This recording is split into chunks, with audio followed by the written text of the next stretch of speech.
Hey, bienvenue dans les Plumes d'Aïssata. Ici, on parle lecture, écriture, art et culture. Je suis contente de te retrouver avec cette nouvelle vidéo et aujourd'hui, on parle culture, société, sujet de société. Aujourd'hui, on poursuit notre grand format portant sur l'éducation. Plus concrètement, l'objectif pour moi, c'est vraiment de apporter certaines réflexions que j'ai eues afin de nous questionner sur notre rapport à notre éducation, vraiment de façon générale. J'ai commencé avec les deux précédentes vidéos. Dans la première vidéo, qui est la première partie de ce grand format, j'abordais notamment l'éducation parentale. Dans la deuxième vidéo, j'abordais l'éducation scolaire. Et aujourd'hui, dans cette troisième vidéo, troisième partie du coup, je vais aborder avec toi l'éducation sociétale. Mais avant toute chose, n'hésite surtout pas à liker cette vidéo, à la partager si tu penses qu'elle pourra intéresser d'autres personnes.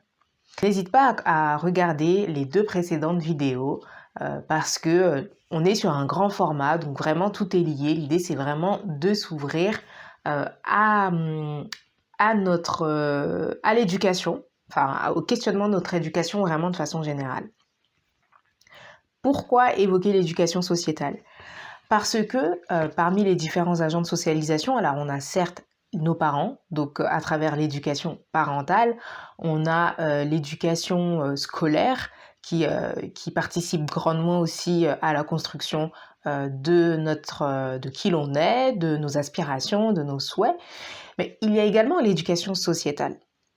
L'éducation sociétale aussi, pour moi, c'est quelque chose à ne pas négliger. Et ce que je mets dedans, je mets diverses choses, notamment le média.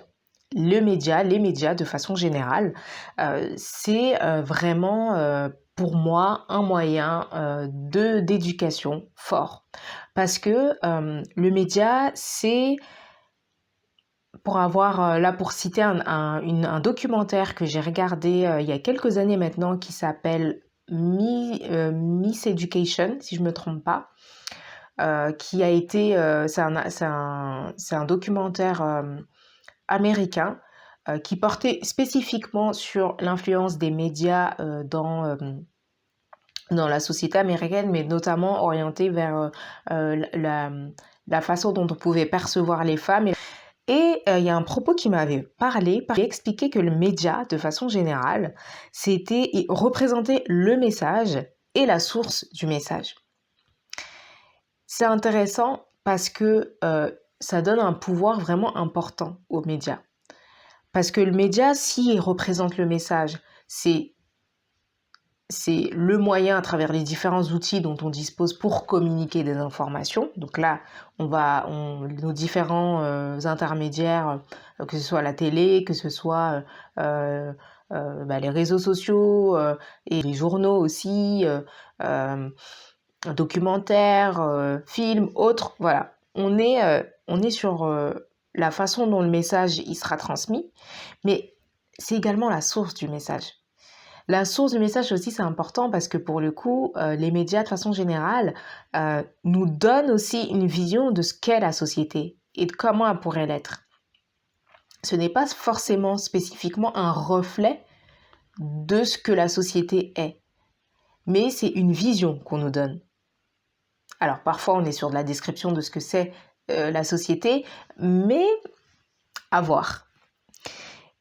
Et dans ce documentaire, ils expliquaient tout simplement que pour comprendre ce qui se passe dans notre société, il faut comprendre les médias. Parce que le média construit notre vision de la société et à travers les différents moyens de transmission. Comme je disais tout à l'heure, les dessins animés, les films, les séries, les médias, etc. Le média n'est pas neutre. Le média n'est pas neutre. Et parce que à partir du moment où à travers notre média on a des communications par rapport à politique, on a les discours nationaux qui sont transmis à travers les médias, et sachant aussi que certains médias sont achetés par des entreprises privées ou autres, le média n'est pas neutre. Il y a toujours un prisme particulier sous lequel on va communiquer telle ou telle information. Je vais donner un exemple au niveau politique. La première élection de Macron, beaucoup de critiques, etc., disaient que justement, Macron a aussi été élu parce qu'il a été valorisé et favorisé dans les médias. Les débats, on les voit dans les médias. Les débats, on les voit dans les médias, on les voit à la télé. Et c'est ça aussi la façon dont on va, par exemple, mettre en évidence un parti plutôt qu'un autre, valoriser un propos plutôt qu'un autre, décrire un propos plutôt qu'un autre, ça va aussi participer à notre construction de nous, qu'est-ce qu'on va choisir. On est vraiment du coup dans un rapport très important au niveau des médias, et là je parle de la politique, mais je peux parler aussi d'autres sujets, les rapports hommes-femmes aussi. C'est vrai que c'est dans les médias aussi qu'on a cette communication de l'enfance, cette image de l'enfance, cette image des femmes et des hommes qui est très précise, avec, pour caricaturer l'homme qui est forcément très viril, qui est limite insensible, porté par le sexe et par la violence. Voilà, cette image caricaturée que tous les hommes seraient comme ça. Et aussi à l'inverse, par rapport aux femmes, le fait que la femme soit forcément plus émotive,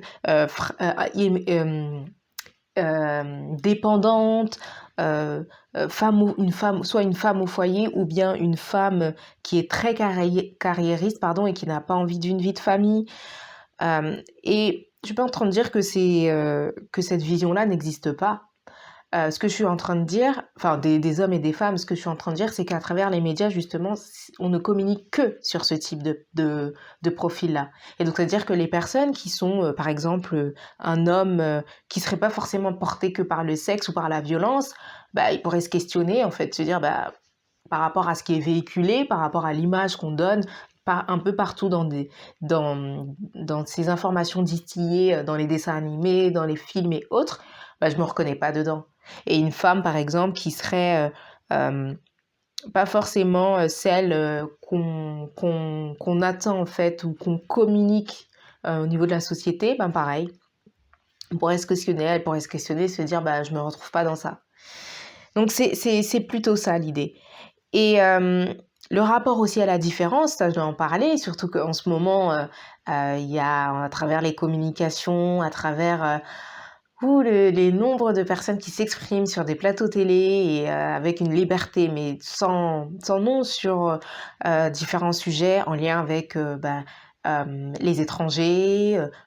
Ça aussi, les médias nous donnent, à travers les personnes qui vont être invitées, à travers le temps de parole qui sera donné, à travers la façon dont certains propos seront soit pas du tout décriés, mais plutôt acceptés comme une banalité, ou même voire parfois même validés par des représentants des médias, des journalistes, des animateurs qui, au nom de la liberté d'expression, vont être vraiment dans cette logique d'acceptation, de validation de propos vraiment limites et tendancieux, pour ne pas dire racistes et xénophobes. Ça en dit beaucoup et ça donne des informations sur la vision de certaines personnes qui font la société, mais qui n'est pas forcément celle qui représente toutes ces populations, en fait. Et ça, pour moi, c'est quelque chose d'important, parce que moi, je considère clairement qu'à travers des sujets tels que la xénophobie, donc la perception, la communication qu'on peut faire sur les personnes étrangères, sur les personnes issues de l'immigration, sur les religions, les spiritualités, sur le communautarisme, sur le racisme, pour moi, il n'y a pas d'éducation à ce niveau. Parce que pour moi, l'éducation, c'est vraiment cette capacité aussi à ce niveau-là, c'est à comprendre comment fonctionne, je sais pas, une population, comment fonctionne un sujet, etc. C'est à comprendre, et à comprendre de façon neutre. Puis après, on peut avoir son point de vue sur le sujet. On peut se dire, finalement, je sais comment il fonctionne, etc. Donc, et ça me convient pas, et donc j'assume le choix d'être xénophobe. Et puis Sauf que pour moi, justement, ce qui nous est communiqué dans les médias, je suis pas en train de dire que c'est forcément euh, tout est à jeter à la poubelle. Pour autant, c'est une perception qu'on nous donne. Quand on ne s'interroge pas sur ces perceptions-là, on peut justement intégrer des choses qui sont parfois fausses. Surtout que, bon, pour aller plus loin, moi, je pense clairement que 90% de ce qu'on nous communique n'est pas forcément vrai. Parce que c'est souvent exagéré. On est sur un business aussi, hein. Faut pas l'oublier, hein. L'objectif, c'est de faire du buzz et voilà, surtout actuellement. Donc pour moi, toutes les informations seraient à vérifier, seraient à creuser. Et donc pour moi, sur ces sujets-là, il n'y a pas d'éducation à proprement parler. C'est juste qu'on nous communique une vision, une vérité, mais il n'y a pas qu'une seule vérité. Voilà, c'est aussi la complexité de l'être humain. En tant qu'être humain, on est complexe, et c'est aussi ça aussi au niveau des sujets. On ne peut pas nous parler, pour moi, hein, j'estime qu'on ne peut pas nous parler d'une population donnée d'une façon donnée, et que nous-mêmes on puisse se dire, par rapport à ce qu'on peut voir, c'est ça, être en accord en fait avec ça, sans se questionner, sans se poser de questions. Et c'est vrai que si on se retrouve dans des environnements où pour le coup, on est alimenté que par les médias, sans forcément les questionner, sans forcément faire des recherches de notre côté ou autre, ou avoir cette ouverture d'esprit qui permet aussi de prendre du recul par rapport à ce qu'on voit, on peut justement être éduqué à percevoir un sujet, à percevoir un moment, à percevoir des événements d'une façon, je dirais, tranchée. Pour donner un exemple, pour terminer, parce que j'en ai plusieurs, mais je ne vais pas rentrer trop dans les détails, mais je vais en donner deux. Le premier, c'est extrait d'un livre que j'ai lu qui s'appelle, c'est une enquête sociologique qui a été réalisée par Didier Fassin. Didier Fassin, c'est un professeur de sciences sociales, et il a réalisé une enquête en prison, dans une prison en Île-de-France. Donc son livre s'intitule L'ombre du monde, et en fait c'est une étude anthropologique de la condition carcérale. N'hésitez pas à le regarder, je le trouve vraiment intéressant ce livre, parce que je trouve qu'il met vraiment en évidence une vision de la condition carcérale intéressante. Intéressante parce que il a vraiment interrogé des personnes sous plusieurs angles, notamment dans la prison, les prisonniers, et aussi les gardiens, la direction. Il a fait le lien aussi avec la perception qu'on peut avoir juste des personnes qui sont en condition carcérale.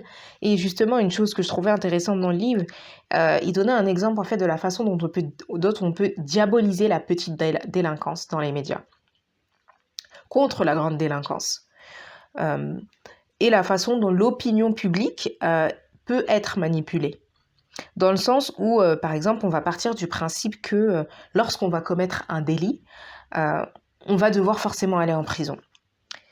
Et du coup, avec cette perception-là, quand on a l'adhésion de l'opinion publique, on a cette multiplication de petites peines au détriment de la réhabilitation. Et la réhabilitation, c'est vraiment de se dire, ok, je suis allée en prison, mais comment je fais aussi pour m'insérer aussi, de ce passé-là, de faire une force, pas une force, mais de me détacher de ce passé-là et de pouvoir me réinscrire dans la société. En fait, on est plus dans une logique de, voilà, on va punir, et un petit délit va être une tâche, du coup, qui va avoir des séquelles durant toute notre vie, limite, durant toute notre vie. Et dans le livre, il met également en évidence la façon dont l'étranger est décrit. Même pas, c'est pas lui qui met en évidence, autre chose, dans les médias, la façon dont les étrangers, les Français par exemple d'origine étrangère, sont décrits dans des faits divers. Par exemple, on va accentuer le fait que une personne qui va commettre un délit ou quelque chose, et on va accentuer justement sur son origine, même si cette personne est française. Et sur les Français, par exemple, dits de souche, les Français qui sont nés ici et qui ont leurs ancêtres ici, etc. Eh ben eux, on va plus dire que ce sont des déséquilibrés. Il n'y aura pas ce côté-là, notamment quand on parle de terrorisme, pour parler de choses-là et même de façon générale.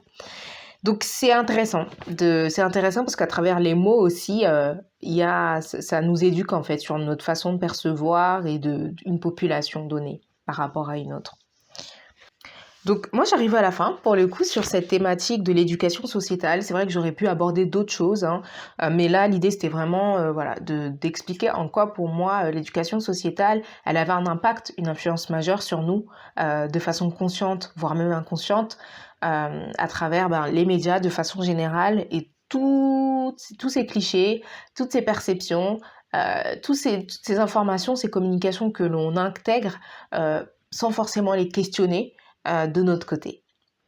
N'hésite pas à me dire ce que tu en penses, n'hésite pas à me dire, toi, quel est ton rapport à l'éducation sociétale? Est-ce que tu penses que ça a une influence vraiment majeure sur nous ou pas? Dis-moi tout en commentaire et on se retrouve pour une prochaine vidéo. Salut!